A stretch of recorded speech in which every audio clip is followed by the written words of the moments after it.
Tēnā koutou katoa. Ua raurika mai nei I tēnei wā tēnā koutou. Ko te mihi tuatahi ki ngā ātua, tēnā koutou.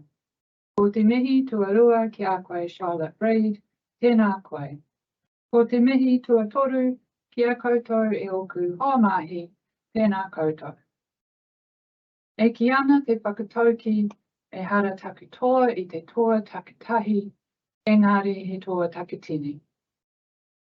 Ko tiri o te moana te maunga, e whakamaru nei aho. Ko waimakariri te awa, e mahia nei aku mā harahara. Nō te raki o airangi me kōtirana o Kutipuna. Te mihi ana ki ngā tohu o nehe o te whanganui a tara, e noho nei o. Ko Vare Makua, aho. Nō reira, tēnā koutou, tēnā tātou katoa. Good morning and welcome to this briefing on our draft decisions on the input methodologies for electricity, gas and airport businesses regulated under Part 4 of the Commerce Act. My name is Vare Makua. I'm a Commissioner and I lead Part 4 Division, which is responsible for this work. I would like to acknowledge the work of our input methodologies team, and in particular Charlotte Reid, the Input Methodologies Manager, for the significant contribution you have all made to today's announcements. I'm joined this morning by Callum Gunn, Principal Advisor in the Infrastructure Regulation Branch, and Dane Gunnell, Head of Price Quality Regulation, who has kindly offered to moderate any questions we receive during the presentation. Callum and I will respond to your questions at the end. The draft decisions we're announcing today follow 18 months of consultation with stakeholders to establish the key issues that our IM review should address. Thank you to those who have provided submissions through these processes. Your views have informed our draft decisions. We're now seeking further feedback on our draft decisions, reasons, and the draft determinations before we publish our final decisions in December. Before I get any further into proceedings, please note that this session is being recorded and it will be added to our website along with slides and the rest of our draft decision package, so you can relive this if you so wish. This slide sets out the various papers that comprise our draft decision package. Today we have published the Context and Summary Report, which provides a high-level overview of our decisions, 4 key topic papers, which each focus on one of the key topic areas we have identified, the draft report on the review, which is a comprehensive document which sets out all the pre-review IM decisions and where we have considered changes. Finally, we also published 4 draft amendment determinations. The determinations are the legal instruments that give effect to the IMs, and so these show the proposed drafting relating to the draft decisions. The 2 Transpower draft amendment determinations will be released next Wednesday, the 21st of June, and the submission timeframes, which I'll outline later in the session, reflect this delay. This is a draft decision and we welcome your feedback. We will carefully consider all views received when making our final decisions later this year. This is the obligatory slide that outlines what I'm going to tell you. As I've already noted, we'll take some questions at the end, but please use the technology and feel free to put your questions into the chat function at any time. Before we dive into the detail of the draft decisions, I'll provide a little context as to what we're discussing here today for those who may be less familiar with the topic. The input methodologies, or IMs, are the upfront rules that underpin the Commission's regulation of electricity line services, gas pipeline services, and specified airport services, which are not subject to competition from rival suppliers. The IM rules play a crucial role in providing certainty in how we regulate these industries. The IMs are reviewed in their entirety at least once every 7 years, and this current review is largely due to be completed by the end of 2023. The IMs do not immediately affect prices, revenue, or other outcomes. That is because they are the rules and processes that we use when we're setting price quality regulations and information disclosure requirements. Once finalised, the IEMs will be used in the next price quality resets for electricity, which will take effect in 2025, and for gas in 2026. We anticipate that any changes we may decide to make to information disclosure requirements following the finalisation of the IEM decisions will likely take effect from disclosure year 2026. As we all know, there's quite a lot happening at the moment in the energy and airport sectors in terms of climate change, the transition to a low carbon economy, and other risks, pressures on costs, and also evolving technology and consumer preferences. Demand for electricity is expected to significantly increase. What this means for electricity networks depends on the location, timing, and scale of change, and how that demand is met. Those things are currently very uncertain. Similarly, gas networks are facing uncertainty over the use of their networks as demand declines. Therefore, when we think about regulation and how the regulatory regime ensures the long-term interests of consumers in Aotearoa, we want to make sure that the rules are clear and certain, that they are robust and allow for prudent and efficient expenditure, and that they allow us and suppliers to respond in an appropriate and timely way to change. Of course, as mentioned in my last slide, the IEMs are only one part of the regulatory puzzle. For example, specific decisions about what expenditure is prudent and efficient will be made at a price quality reset, or when we are considering a specific application from a supplier.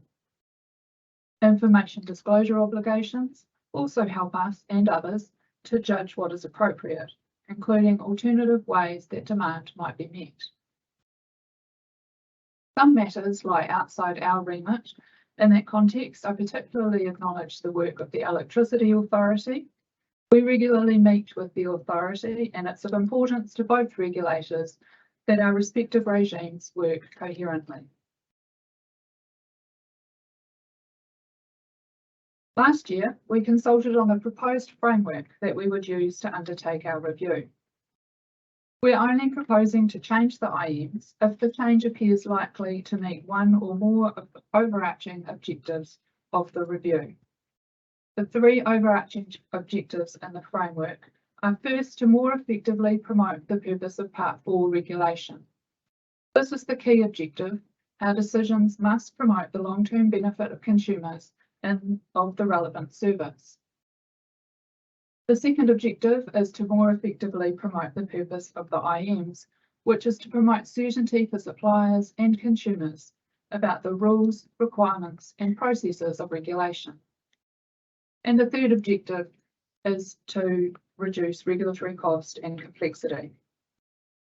We also considered other relevant matters where they do not detract from the Part 4 purpose. This included the permissive considerations relating to the 2050 target and emissions budget in the Climate Change Response Act. This table provides a summary of our IEM review process to date. I'm not going to dwell here, except to note that we've undertaken extensive engagement with stakeholders over the past 18 months to establish the key issues our review should address. This has included consultation on key issues papers, industry workshops, and requests for sector information. Your feedback has refined our understanding of issues and informed the draft decisions we've made. Our review has found that the input methodologies broadly remain fit for purpose. They are robust to the changes being experienced in the operating environment and offer the ability to adapt and target our efforts. However, we have found some areas where refinements and improvements can be made. The following slides provide an overview of our draft IEM decisions based on three themes that we've identified through the process. We've heard from submissions about the challenges facing businesses in dealing with uncertainty and change, and I've touched on some of that already. We want to ensure that we have the right tools in place to enable us to respond in a timely and appropriate way to change and uncertainty. This includes when we set price quality paths and also within regulatory periods in response to specific or unforeseen circumstances. This means that the IMs should promote certainty in how regulations will adapt to particular circumstances. Our regime provides mechanisms to account for change and uncertainty in the price quality path in several ways, including specified pass-through and recoverable costs that may be passed directly through to consumers as they are incurred, targeted price path reopeners, and for a regulated supplier that is on a default price quality path, the option to apply for a customised price quality path. Over the next couple of slides, I'm going to highlight some of our draft decisions relating to reopeners and some decisions specific to Transpower. We're proposing some targeted changes to the reopeners, including improvements in the process of application and assessment for a reopener.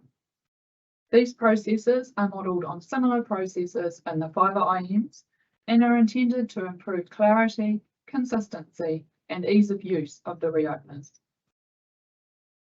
One of the key changes we're proposing to make to reopeners is to allow OPEX solutions for system growth. Currently, the system growth reopener is limited to capital investments. This change would allow demand-side solutions to be procured. We're extending the type of reopeners for electricity distributors to include some resilience-related expenditure and a risk event reopener similar to the risk event reopener available to gas businesses. This recognises the need to respond to physical risks. Also, for electricity distributors, our draft decision includes a new mechanism for large customer contracts. This would apply to contracts over 10 megawatts in capacity, where commercial terms have been agreed for the provision of connection costs. These contracts will not enter the regulatory asset base or regulated revenue. This would be a similar mechanism to the new investment contract mechanism already available to Transpower. These proposed changes will provide new or more streamlined ways for regulated electricity businesses to seek specific, limited changes to their price path relevant to their individual circumstances. We've reviewed IMs relevant to Transpower, understanding that Transpower is also facing an uncertain investment landscape. It's important that we continue to apply appropriate scrutiny to expenditure proposals to ensure the benefit of consumers is promoted. At the same time, we recognise that it's likely that more transmission investment will be needed. So while we consider that the current CapEx and Transpower IMs address many of the issues that have been submitted by stakeholders, we're proposing some targeted changes to provide greater clarity and certainty for Transpower and to streamline some of the processes. This includes introducing an incentive deadband for major CapEx proposals. This means that expenditure incentives won't apply for smaller variances from the expenditure allowance. So small errors made by Transpower in estimating expenditure in a major CapEx proposal won't be treated as efficiency related and won't attract IRIS amounts. For base CapEx, our draft decisions include a requirement for independent pre-submission verification to improve certainty. Our draft decision is also to extend the type of projects that may be included as listed projects. We consider these targeted improvements appropriately promote incentives for Transpower to invest efficiently and innovate while limiting its ability to make excessive profits. Electricity lines businesses have submitted that there is a need for them to increase investment to meet the growing demands of consumers and to investigate new ways of doing things to support the energy transition. Some told us that they think existing incentives are insufficient. For gas pipeline businesses, the energy transition means that natural gas use is expected to decline, but efficient investment is still required to ensure that pipelines provide a safe and reliable service while their use continues. It remains important to ensure that all suppliers have incentives to invest efficiently in the right things at the right time and at the lowest lifetime cost to consumers. We also want to enable and incentivise innovation and the use of new technologies where that will ultimately benefit the consumer. We've reviewed the combination of existing tools that incentivise businesses to invest and innovate efficiently and consider they're broadly sufficient. In this section, I will talk about the cost of capital, or WACC, our incentive mechanism, also called IRIS, and our draft decisions relating to asset stranding risk for gas businesses. We have, of course, reviewed and updated the cost of capital parameters, including the asset beta and leverage estimates, and the tax-adjusted market risk premium. The draft change I want to focus on and explain briefly is the outcome of our review into the WACC percentile. We've typically made an adjustment to the cost of capital, increasing it above our central estimate in order to mitigate the risk that our estimate of WACC is lower than the true cost of capital. If we underestimated the cost of capital, then suppliers might underinvest. This outcome, underinvestment, would be detrimental for consumers, as it might affect the quality of services, for example. The adjustment we make to the cost of capital is referred to as the WACC percentile. I won't explain the mathematics, but essentially, the higher the percentile, the higher the WACC. We have a number of tools that we use to ensure investment is sufficient, including the WACC percentile and also our quality standards regime and information disclosure requirements. Based on the analysis we've done, as described in our cost of capital topic paper, we're proposing to adjust the percentiles down from the 67th percentile to the 65th percentile for electricity distribution businesses and Transpower, and the 50th percentile for gas pipeline businesses. Our draft decision to use the 65th percentile for EDBs and Transpower reflects an updated assessment of the evidence, including consideration of regulatory changes that have reduced the risk of underinvestment. Gas supply has higher reliability than electricity and is a secondary fuel. Our draft decision to adopt the 50th percentile, or midpoint, for GPBs is based primarily on the lower probability of outages and the lower cost to consumers of those outages. To ensure the robustness of our analysis on WACC, we have undertaken reasonableness checks using our updated parameters. These checks suggest that, taken as a whole, the updated parameters produce commercially realistic estimates of the cost of capital for regulated suppliers. Other mechanisms we have to create incentives for efficient investment and innovation are the specific incentive mechanism, called IRIS, and innovation allowances we have for electricity line services. While we consider the current tools provide sufficient scope for suppliers to innovate, we are proposing some changes to improve the effectiveness and certainty of the innovation incentive regime. These targeted technical changes are intended to improve fairness in the calculation of incentive amounts.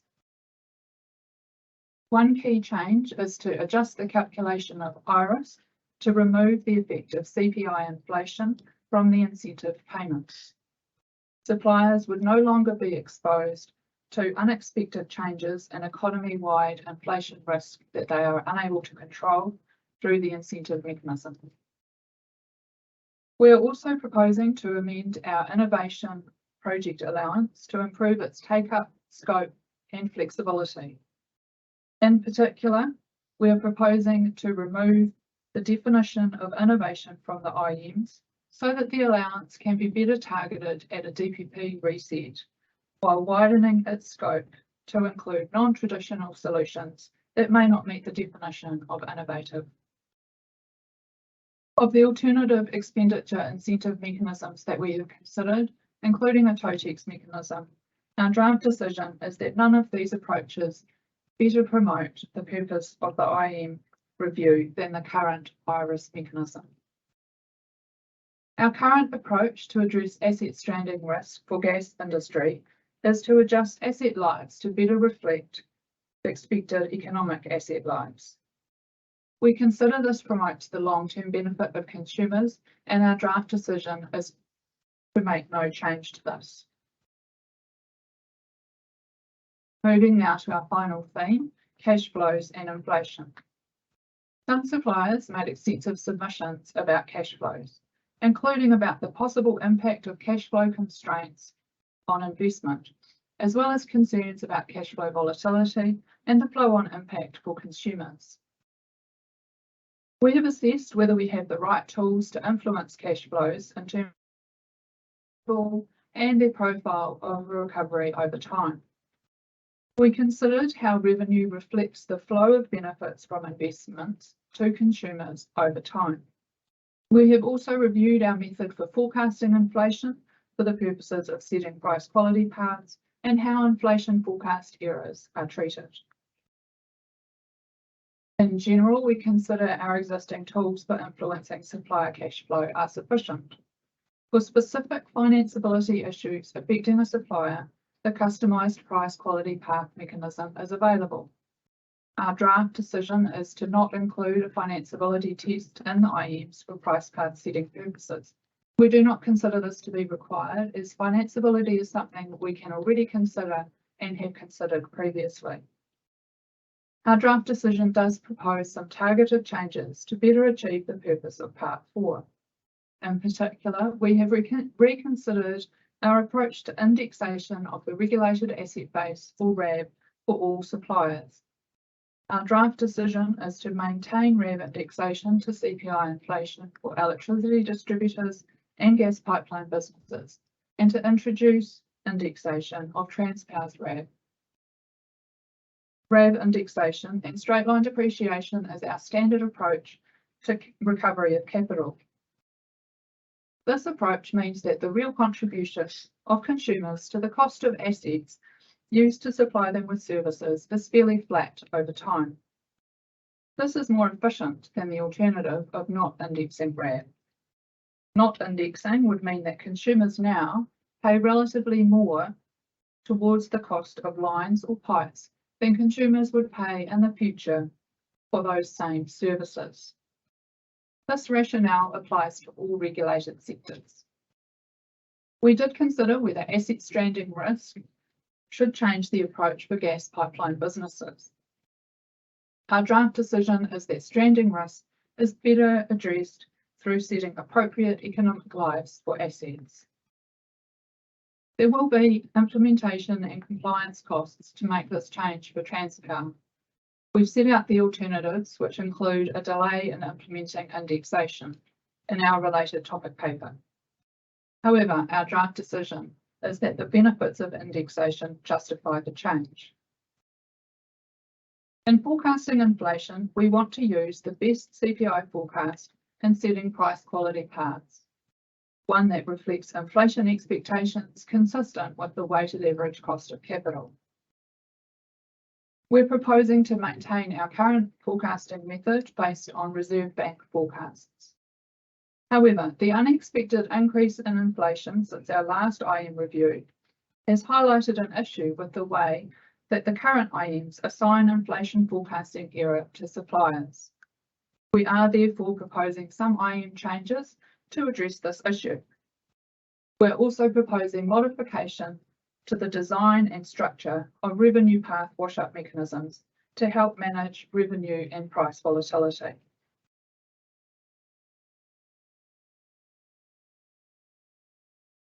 I hope this brief presentation has given you a useful overview of our draft IEM decisions. If you have any questions, please add them to the chat function now, and we will answer them shortly. In summary, we are undertaking this review with the current situation very much in mind, but as always in the context that the purpose of this regulation is the long-term benefit of consumers. We want to ensure that the regulations provide suppliers with incentives to invest, innovate, and achieve efficiencies that they can share with consumers. Overall, the IEM regime does this well. We have identified some areas where our draft decision is that the rules can be refined or improved to deliver better outcomes for consumers and or to increase certainty or reduce complexity and cost. The draft decisions that we have proposed will support our ability to set prudent price paths and respond in an appropriate and timely manner to changes in circumstances. Suppliers' specific circumstances can be accommodated through the range of tools that we have and the amendments that we are proposing. Our draft decisions have been informed by the valuable feedback we have received from many of our stakeholders, and I would like to again take this opportunity to thank everyone who has contributed for their constructive input thus far. We look forward to your continued engagement as we welcome feedback on these draft decisions. The full suite of papers outlining our draft decisions is now up on our website, and details of how to make a submission and by when are up on the screen. There are 5 weeks for submissions and a further 2 weeks for cross submissions after we publish the submissions on our website. Our final decisions will be published in December 2023. We'll now answer some questions from the chat. Dane, what have you got for us? No questions. There are no questions. Okay, one's just come through now.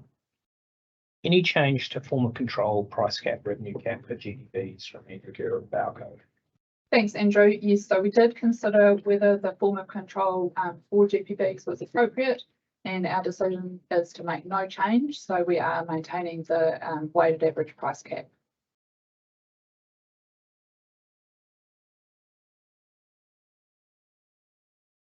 Anyone got any other questions?